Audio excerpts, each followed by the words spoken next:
Bonjour, bonsoir, ça dépend de l'heure, vous regardez la vidéo. Bienvenue sur PVE, Parole de vie éternelle. Notre podcast où nous récoltons les témoignages de nouvelle naissance, des hommes nés de nouveau, des disciples de Jésus, ceux qui ont reçu le Seigneur Jésus-Christ comme Seigneur et Sauveur personnel. Aujourd'hui, nous recevons le frère Constant qui va partager avec nous son témoignage de nouvelle naissance. Let's go. Alors bonjour, bonsoir monsieur Constant, comment allez-vous? Je vais très bien. Bonjour, monsieur Boris. J'espère que vous allez aussi. Alors nous allons bien aussi. Alors veuillez vous présenter au public. Je salue tout le monde. Moi, c'est le frère Koblenwa Komanso Constant. Je suis dans le textile, aussi dans la confession des bons vêtements. Alors merci, frère Constant. Alors parlez-nous un peu de vous, de votre enfance, de votre adolescence, du point de vue spirituel bien sûr. Du point de vue spirituel, je peux dire que j'ai eu une enfance éloignée du Christ. Je ne suis pas né dans une famille chrétienne, en tout cas pas né de nouveau parce que j'appartiens à une famille catholique à la base et je ne savais absolument rien de tout ce qui est Jésus-Christ. Alors est-ce que vous partez au catéchisme à l'époque? Oui, je partais à l'église catholique et j'allais aussi à l'école catéchiste. J'avais commencé la première année et j'étais allumé sur la deuxième année et c'est de là que tu as commencé avec Christ. Donc, on travaille que vos premières rencontres, les premiers débris, les premiers moments où vous avez commencé par entendre parler de Jésus, c'était au catéchisme. Oui, c'était au catéchisme en deuxième année. Mais vous n'étiez pas réellement sérieux dans votre foi? Du tout pas. Ok. Alors, à quel âge avez-vous reçu le Seigneur Jésus-Christ? Et il faut dire que j'ai reçu le Seigneur Jésus-Christ le 22 septembre 2010. 22 septembre 2010, c'était il y a 15 ans. Et il y a 15 ans. Alors, quel a été le déclic de votre rencontre? Qu'est-ce qui vous a poussé à croire en Jésus-Christ et l'accepter comme Seigneur et Sauveur personnel? Vous savez, le Seigneur m'a permis de le rencontrer d'une manière particulière. Et mon cas n'était pas du tout un cas général. C'est-à-dire, ce n'est pas comme on rencontre les gens qui annoncent l'évangile et qui vous disent combien Jésus vous aime, combien il veut que vous veniez à lui. Du tout pas. Ça a commencé avec la maladie de ma maman, celle qui m'a mise au monde. Et elle était gravement malade. On a été à l'hôpital, on a tout fait, mais malheureusement, les diagnostics, les analyses, les soins, ça ne donnait absolument rien. Son cas allait alors de mal en pire. Et c'est en ce moment, la grande sœur aînée de la famille dans laquelle je suis issu, alors est venue présenter Jésus à la famille à la maison. Parce qu'il faut le rappeler, elle était déjà chrétienne évangélique sous le toit de son mari. Lorsque la maladie de maman n'allait pas du tout, alors elle a dû faire appel aux intercesseurs de son église qui ont fait le déplacement pour la maison. C'est alors, par la prière, par la grâce de Dieu, avec les insistances, la prière, je ne savais pas ce qu'on appelait véritablement la prière en ce moment. Mais j'ai senti quand même, au travers de ce que ses frères la disaient, alors ma maman a reçu instantanément la guérison. Elle qui, autrefois, ne pouvait se lever, ne pouvait même pas s'asseoir, elle s'est levée, elle s'est assise, et de là, j'ai vu ça comme un étonnement, un miracle. Ça m'a tellement surpris. Et petit que j'étais, je me dis, mais waouh, qui a fait ça? Et qui sont ces jeunes-là qui ont prié et quelqu'un a fait ça? Et ça m'a interpellé, je vous assure, cette nuit-là, je n'ai pas du tout dormi. J'ai réfléchi longuement et c'est là que j'ai commencé par pousser ma curiosité à connaître plus le Dieu de ces jeunes-là. Parce que c'était des jeunes qui ont été envoyés par le pasteur et Dieu s'est manifesté au travers de ces jeunes. Et j'ai dit non, le miracle m'a tellement épaté, m'a tellement étonné et j'étais curieux à partir de ce moment. De deux, j'ai vu que c'est des jeunes, ce ne sont pas des vieillards, ce ne sont pas des pères de famille. Rien que des jeunes, il y avait des élèves, il y avait des ouvriers, parmi eux, ils étaient au nombre de 4. Dieu les a utilisés puissamment. Et là où la médecine a échoué, par la parole de la bouche de ces 4 jeunes seulement, alors Dieu, il a opéré. Et maman est encore en vie jusqu'à ce jour. Alléluia. C'est de là qu'a commencé ma marche avec ce Seigneur Jésus. L'histoire avec le Seigneur Jésus. Absolument. Alors, pour vous aujourd'hui, que représente Jésus? Que représente Dieu pour vous aujourd'hui? Alors, que représente Jésus, que représente Dieu pour moi aujourd'hui? Je dirais tout simplement que Jésus, c'est ma vie.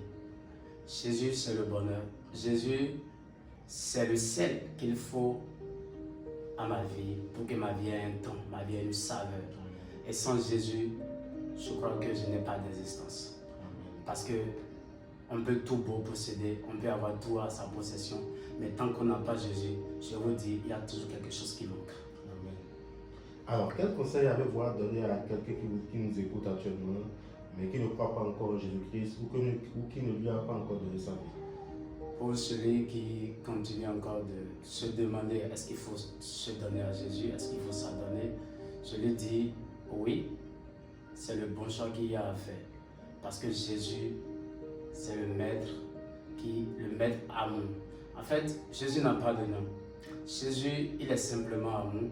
Il est cette personne qui tend la main à toute personne désireuse de le connaître, désireuse de faire une nouvelle vie, désireuse de marcher d'une nouveauté de vie. Et quiconque l'accepte seulement, je lui dis, il est bon arrivé dans la famille de Jésus. Alors je dirais à toutes ces personnes d'essayer, d'arrêter tout simplement de douter, d'arrêter tout simplement de remettre encore à demain le salut et de venir vers Jésus.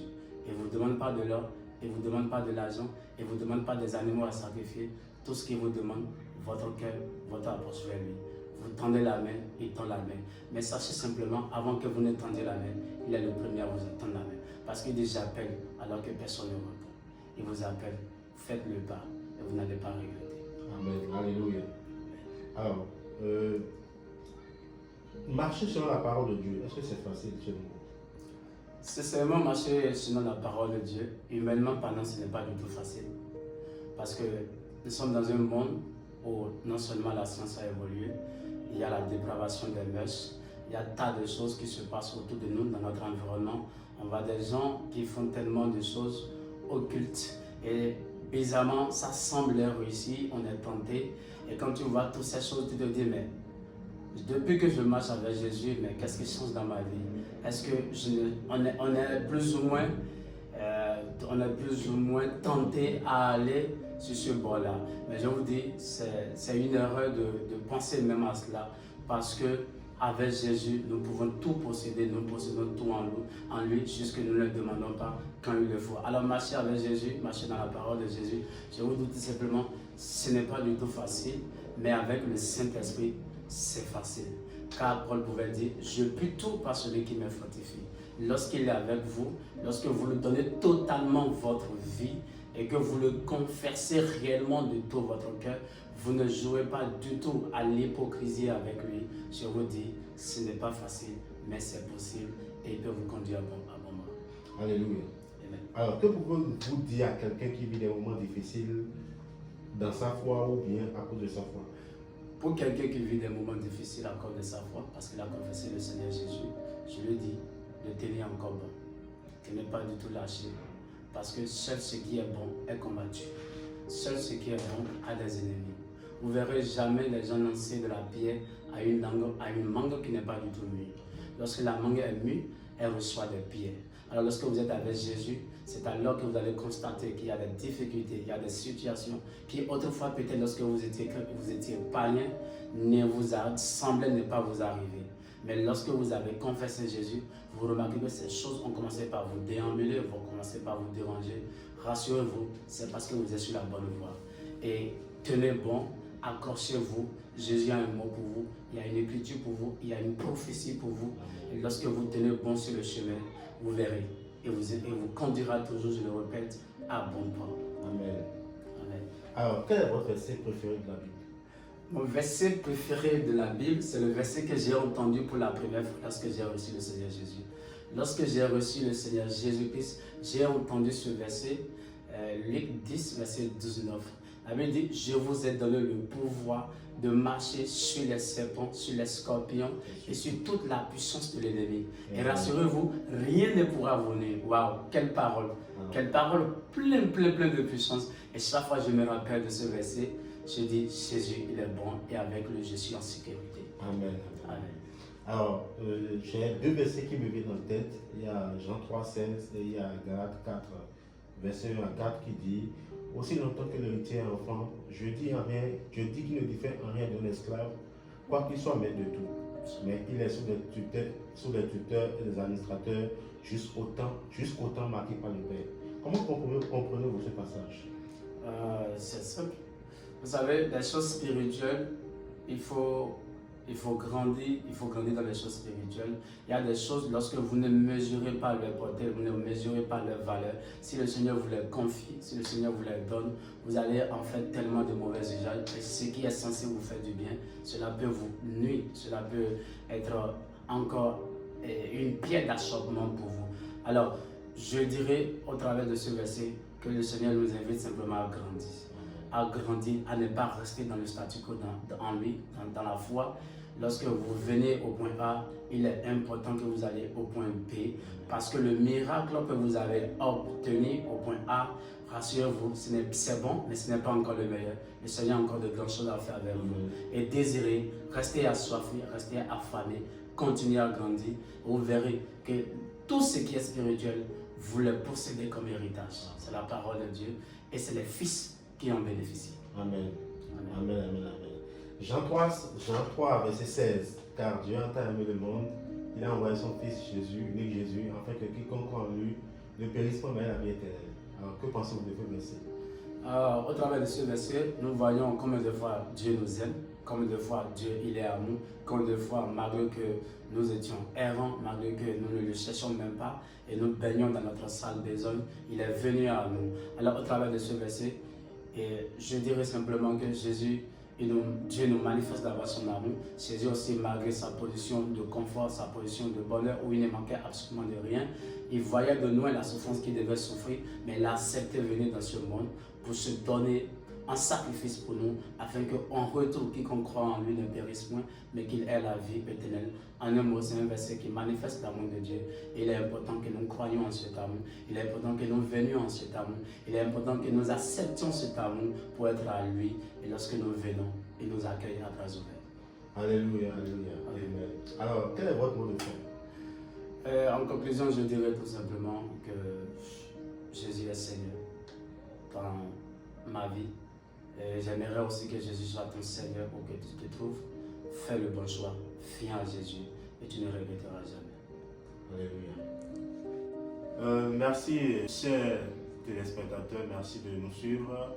C'était le témoignage de nouvelle naissance du frère Constant qui nous a raconté comment il a reçu le Seigneur Jésus-Christ le 22 septembre 2010 suite à la guérison miraculeuse de sa mère, où 4 jeunes du moins sont venus partager la parole à la maison, une parole de guérison pour sa mère qui était malade, et là où la science a échoué, par la puissance de Jésus, et sa maman a pu trouver la guérison et vit 15 ans plus tard encore aujourd'hui.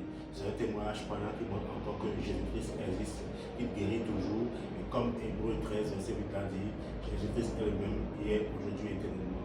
Si vous nous écoutez aujourd'hui et vous voulez essayer Jésus, vous voulez recevoir Jésus-Christ, vous êtes dans une douleur, dans une difficulté, et vous voulez voir avec Jésus, vous voulez recevoir l'amour de Jésus, nous allons faire une prière ensemble.